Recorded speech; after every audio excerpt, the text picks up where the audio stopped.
जब इंसान को दफना दिया जाता है और इज़ाब ये हो जाता है सारा मामला, अज़ाब या सवाब उसका शुरू हो जाता है, तो अब वो क़यामत में उठाया जाएगा उसको और उसको कहा जाएगा चलो भाई तुम आ जाओ। हाँ, क्योंकि कब्रों में जाने वाले सब एक जैसे नहीं होते। अंबिया किराम अलैहिस्सलातु वस्सलाम अजमाइन, उनको भी उनकी बारगाह में भी मौत हाज़िरी देती है, यानी उनको भी मौत का जायका चखाया जाता है, चखाया जाता रहा है। और दो अंबिया किराम अलैहिस्सलातु वस्सलाम अजमाइन, उनको अभी मौत का जायका नहीं चखाया गया। एक तो सैयदना ईसा अलैहिस्सलाम है और एक सैयदना खिज़र अलैहिस्सलाम है, ठीक है ना। मशहूर इन्हीं का है, अगर और भी कोई हो तो मेरे ज़हन में नहीं। बाज़ लोग कहते हैं सैयदना अपना क्या कहते हैं इदरीस नहीं, इलियास अलैहिस्सलाम, उनका भी कहा जाता है कि उन्होंने भी अभी मौत का जायका नहीं चखा। लेकिन ये तीनों, यानी ईसा अलैहिस्सलाम तो खैर आसमानों पर ही है, चौथे आसमान पर सरकार आलम सल्लल्लाहु अलैहि वसल्लम की उनसे मुलाकात हुई शब मेराज, तो चौथे आसमान पे थे। बाकी खिज़र अलैहिस्सलाम जो हैं वो पानियों पर उनकी हुकूमत है, यानी वो अक्सर उस जगह पाए जाते हैं। और इलियास अलैहिस्सलाम खुश्की पर उनकी हुकूमत है, तो इनका ज़हूर कभी कभी होता होगा बुज़ुर्गों पे। तो लेकिन खिज़र अलैहिस्सलाम का तो अक्सर बुज़ुर्गों से साबित है कि उन्होंने कहा कि हमारी मुलाकात हुई है उनसे। अच्छा, जिनका विसाल हो गया, जिनको मौत का जायका जिन्होंने चख लिया, उनमें और दूसरे लोगों की मौत में ज़मीन आसमान से भी ज़्यादा फ़र्क है। दूसरों की मौत जब आती है तो जिस्म रूह दोनों अलग अलग हो जाते हैं और रूह को अपने मकाम पे भेज दिया जाता है। जिस्म उनका कब्र में या जहाँ कहीं भी होते हैं उनको दफन कर दिया जाता है। नबियों के अलावा जो लोग होते हैं उनकी जिस्म और रूह उनका अलग अलग हो जाता है, ये ज़हन में रखिएगा। और फिर उनको उनके जन्नती या दोज़खी मकाम पे रख दिया जाता है। इसी तरह नेक लोग होते हैं जिनमें शहीद हैं, हाफिज़ान कुरान है, बुज़ुर्गान दीन है, औलियाउल्लाह हैं, सिद्दीक़ीन हैं, तो इनकी अरवाह तो इनके जिस्मों से अलग हो जाती हैं, सही है। लेकिन इनका जिस्म जो होता है वो नूरानी होता है। इनका जिस्म रियाज़तों से या शहादत के ज़रिए इनके जिस्म की कसाफ़तें दूर कर दी जाती हैं, तो रूह और जिस्म का ताल्लुक़ बरकरार रहता है। और रूह का जब तक जिस्म से ताल्लुक़ बरकरार रहता है, उस जिस्म को मिट्टी नहीं खाती, वो ख़राब नहीं होता। जैसे अब हमारी उम्र कितनी हो गई, हमारा गोश्त है गलता सड़ता नहीं, क्यों? हम ज़िंदा हैं। और कुर्बानी का गोश्त इसको हम काटते हैं तो थोड़े दिनों में अगर इस्तेमाल ना करें, उसको वैसा पड़ा छोड़ दें धूप में, तो थोड़ी देर में वो गलना सड़ना शुरू हो जाता है। क्यों? कि अब उसके जिस्म की रूह निकल गई और जिस्म बाकी रह गया। जिस्म जो है बग़ैर रूह के ये कायम नहीं रह सकता। लेकिन औलियाउल्लाह, सिद्दीकीन, शुहदा, इनका जिस्म आम तौर पे बाकी रहता है। क्योंकि इनके जिस्म में की जो रूह है वो कहीं पर भी हो, चाहे वो आसमानों में हो, जन्नत में हो, किसी भी जगह हो, वहाँ से उसकी तवज्जो अपने जिस्म पर बराबर रहती है।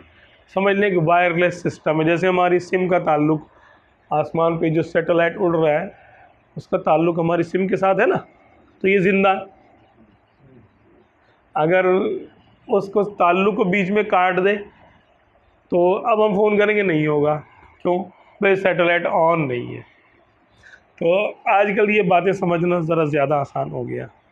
तो उनकी अरवाह का उनके जिस्मों से ताल्लुक़ कायम रहता है, ठीक है, लेकिन वो रूह और जिस्म अलग हो जाते हैं उनके, आम लोगों के, चाहे कितने ही नेक हो। अंबिया किराम का मामला बिल्कुल अलग है कि इनके जिस्मों से जब रूह निकाली जाती है, ठीक है, और वापस दाखिल कर दी जाती है, जब मौत पूरी हो गई दोबारा इनके जिस्मों में रूह को डाल दिया जाता है। तो ये अपनी जिस्मानी हयात के साथ ज़िंदा होते हैं कि वो ज़िंदगी जो दूसरों को क़यामत में दी जाएगी, क़यामत में जो ज़िंदगी हर मोमिन काफिर को दी जाएगी कि भाई उसके जिस्म में रूह वापस दोबारा डाली जाएगी, है ना। तो जो काम आज से समझ लो 1000 साल के बाद हमारे साथ होगा कि हम मर जाएंगे, हमारी जिस्म कहीं, रूह कहीं चली जाएगी, जिस्म कहीं होगा, और 1000 साल के बाद क़यामत अगर आई तो हमारी रूह को कहा जाएगा चलो भाई अपने अपने जिस्म में जाओ। तो रूह अपने जिस्म को पहचानेगी और उसमें दाखिल होगी और फिर वो जिस्म उगेगा जैसे कि पौधे उगते हैं, ठीक है। ये तो होगा आम लोगों का मामला। तो वो काम जो आम लोगों के लिए क़यामत पे रखा है अल्लाह ताला ने, जिस्मों को, रूह को जिस्म में डालने का काम, अंबिया किराम के इज़्ज़त के लिए, उनके प्रोटोकॉल के लिए, उनके वक़ार के लिए और उनके मकाम को ज़ाहिर करने के लिए अल्लाह तबारक व तआला उनको फौरी हयात नौ अता कर देता है। अब वो हयात होती बरज़खी है, क्योंकि आलम बरज़ख में चले गए, वो दुनिया से उनका विसाल हो गया, दुनिया से उनका इंतकाल हो गया। अब वो इस दुनिया में बतौर आम आदमी यानी लिविंग बॉडी के, जिसे हम ज़िंदा लोग कहते हैं, ठीक है, उस तरह उनका मामला नहीं होगा। ना उन पर नमाज फ़र्ज़ होगी, ना उन पर ज़कात फ़र्ज़ होगी, ना हज के दिनों में हज फ़र्ज़ होगा, ना जिहाद फ़र्ज़ होगा, कुछ भी दुनियावी अहकामात उन पे से उठ गए। इन मानों में वो दुनिया से इंतकाल कर गए, लेकिन वो ज़िंदा हैं। देखो, उनकी विरासत तकसीम नहीं होगी, उनकी बीवियां किसी और से निकाह नहीं कर सकती क्योंकि उन निकाह टूटा ही नहीं। हालांकि शहीद की बीवी किसी और से निकाह कर सकती है, हालांकि कुरान पाक में है कि शहीद ज़िंदा है, लेकिन वो ज़िंदा ऐसे है कि वला किल्ला तशऊरून, उनकी हयात ऐसी है कि अल्लाह ने फरमाया तुम समझ नहीं सकते। तो वो एक मखसूस हयात है जो उनको शुहदा को दी जाती है। तो वो शुहदा की हयात रूहानी है, जिस्मानी नहीं है। तो उनके जिस्म का ताल्लुक़ कट जाता है अपनी बीवियों से। उनकी बीवी जो है इद्दत के बाद किसी और से निकाह कर सकती है, वो बेवा हो गई। नबियों की अज़वाज बेवा नहीं होती, हालांकि मौत आई, मौत ने हाज़िरी दी, अंबिया किराम ने मौत का जायका चखने के बाद वो रूह वापस डाल दी गई, ठीक है। लेकिन इनके जिस्मों को मिट्टी नहीं खाती। वजह उसकी ये है कि इनके अजसाम में इनकी अरवाह मौजूद होती है। फिर जब उनको उनकी कबूर में दफना दिया जाता है तो उनको इजाज़त दी जाती है कि अब आप जहाँ चाहे वो जाएं, जहाँ चाहे वो रहे, ठीक है ना। कोई ख़ास जगह उनके लिए कैद नहीं बन सकती। उनका मज़ार अक़दस तो जहाँ पर है वो है, वो लोगों के लिए है कि लोग वहाँ आएंगे और वहाँ पर उनका जिस्म अक़दस है, उनका वहाँ पर दफन किया है वहाँ पर उनको। लेकिन इस जिस्म अक़दस के साथ ही ये जहाँ चाहे जा सकते, ये जहाँ चाहे जा सकते। इनके लिए कब्र का जो वो चौकोर एक संदूक है वो कैद नहीं बन सकता इनके लिए। आम मोमिन की कब्र, जो मोमिन होता है, नेक होता है, उसकी कब्र उसकी नेकियों की वजह से 70-70 हाथ लंबी चौड़ी कर दी जाती है। तो वो कैद खाना थोड़ी होता है मोमिन के लिए। वैसे तो हमारे यहाँ भले उसको जितनी छोटी सी कब्र में दफन कर दो, लेकिन अगर वो नेक है और अल्लाह का बरगुज़ीदा बंदा है तब तो पता नहीं जहाँ तक नज़र जाती है, हद निगाह तक उसकी कब्र वसी कर दी जाती है। हाँ, निगाह कहाँ तक जाती है? यूँ हम देखें तो कई कई किलोमीटर तक हम देख सकते हैं, ठीक है ना।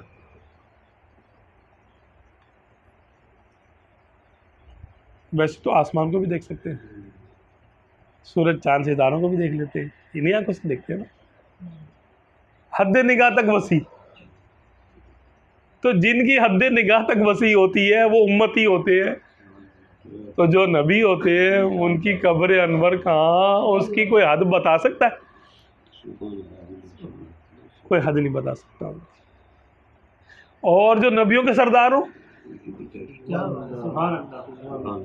ठीक है ना, तो उनके लिए कोई जगह सल्लल्लाहु अलैहि वसल्लम अला नबीना व अलैहि सल्लल्लाहु अलैहि वसल्लम, उनके लिए मखसूस जगह को हम कैद में नहीं मान सकते कि बस यहीं है। यहाँ तो उनको दफन किया था, ये तो मिट्टी समझ लें कि बहुत पाकीज़ा और बड़ी बाबरकत है, ठीक है, लेकिन क्या वो यहीं तक महदूद है? नहीं, ये तो नहीं। मक्के से मदीने तक महदूद नहीं जलवे, उस शाख को हर जानिब सरकार नज़र आए। तो ये देखने वाले पर है, देखने वाले पर है कि जो देखेगा, यानी निगाहें बसीरत से जो देखे, जो समझ जाए, मकाम नबूवत समझे, मकाम शोहदा अल्लाह ताला ने बयान किया कि तुम्हें समझ में नहीं आ सकता कि ये ज़िंदा है, अब तुम हमारे सामने शहीद, बज़ाहिर उसकी रूह भी निकल गई, उसका जिस्म फड़का, अब वो हमारे हिलाने से हिल रहा है और हमारे करवट दिलाने से उसके ऊपर मक्खी बैठ जाए वो उड़ा नहीं सकता, है ना? ऐसे ही है ना, ये कहते हैं ना कि जिनको तुम समझते ही जिंदा हो तो मक्खी भी नहीं उड़ा सकते, ठीक है, तो मक्खी तो शहीद भी नहीं उड़ा सकता अपने ऊपर से, तो फिर कुरान ने इसको ज़िंदा क्यों कह रहा है?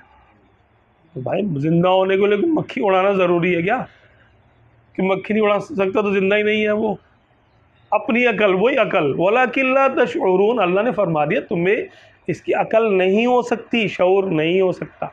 हम फरमाने ज़िंदा है तो मानो बस ज़िंदा है, ख़त्म हुई बात।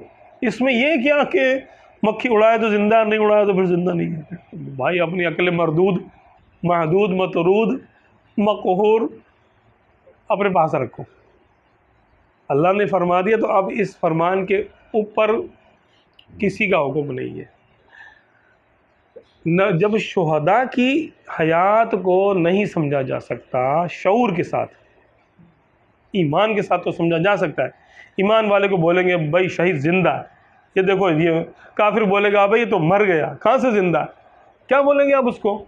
मैं हमारे कुरान में आया, अल्लाह ने फरमाया ज़िंदा है ये। आपसे काफिर बहस करेगा भाई ज़िंदा नहीं, तो मर चुका है।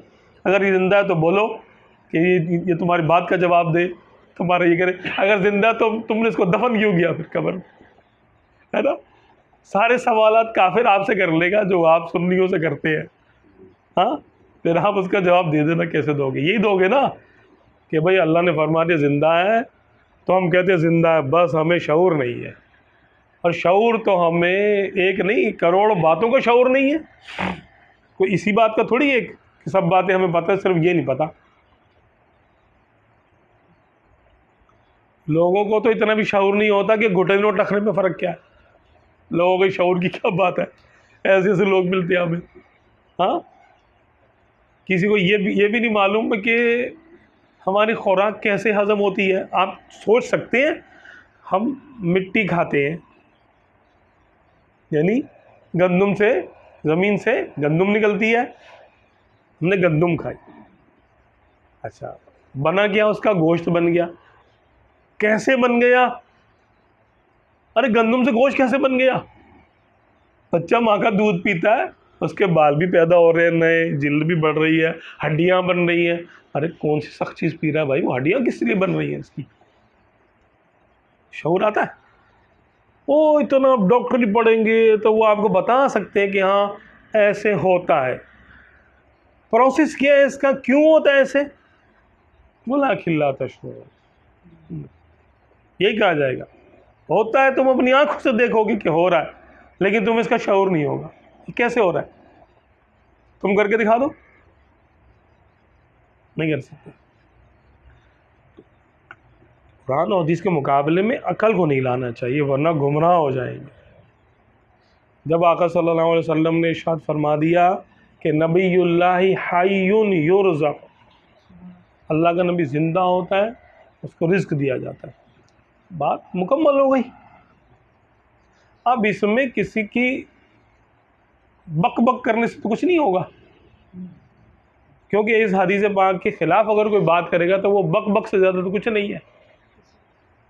सॉरी टू से दिस वर्ड, लेकिन ये है तो यही ना, बक बक ही और क्या है। कुरान जो हदीस के ऊपर अपनी बात बयान करे तो वो मरदूद है। एक जगह नहीं, कई जगह पर आया, अल अंबिया अहयाउन फी कुबूरिहिम युसल्लून व यहुज्जून, कि अंबिया के नाम अपनी कब्रों में ज़िंदा हैं। कब्र से माना बरज़खी ज़िंदगी है, और वो नमाज़ें भी पढ़ते हैं और हज भी करते हैं। अब बताइए उस कब्र में हज हो सकता है जहाँ पर कैद मानते हैं ये लोग? और हमसे सवाल करते हैं अगर तुम अपने नबी को ज़िंदा मानते हो तो फिर वो तुमने इनको दफनाया है क्यों? ये सारे सवाल शहीद के बारे में इनसे कोई कर ले काफिर तो जवाब नहीं दे सकते। जो जवाब देंगे हमारा भी वही समझ लें, लेकिन नहीं। अंबिया किराम के कदमों पे जो कुर्बान होता है वो शहीद होता है, उनके नाम पे जो कटता मरता है वो शहीद होता है। वो नबी नहीं होता शहीद, वो सिद्दीक भी नहीं होता। सिद्दीक का मर्तबा भी शहीद से ऊपर है। और सिद्दीकीन की जहाँ इंतहा होती है, यानी सैयदना अबू बकर सिद्दीक रज़ियल्लाहु अन्हु, उनका आखिरी मकाम वहाँ है। उसके बाद मकाम नबूवत शुरू होता है। सारे नबियों का मकाम फिर पूरा हो जाए तो वहाँ आका सल्लल्लाहु अलैहि वसल्लम का मकाम शुरू होता है फिर, है ना। तो उसको कैसे समझेंगे हम? ये बात अकल से झगड़ने की नहीं है। जब सरकार सल्लल्लाहु अलैहि वसल्लम ने इरशाद फरमा दिया तो बस इसमें हमारा क्या होना चाहिए? समिअना आमन्ना व सद्दक़ना, समिअना व अताअना, हम ईमान लाए और हमने तस्दीक की, बस ख़त्म हुई बात। और जिसको नहीं तस्दीक करनी तो भाई उसके लिए रास्ता खुला। कुरान पाक ने इरशाद फरमा दिया कि अमन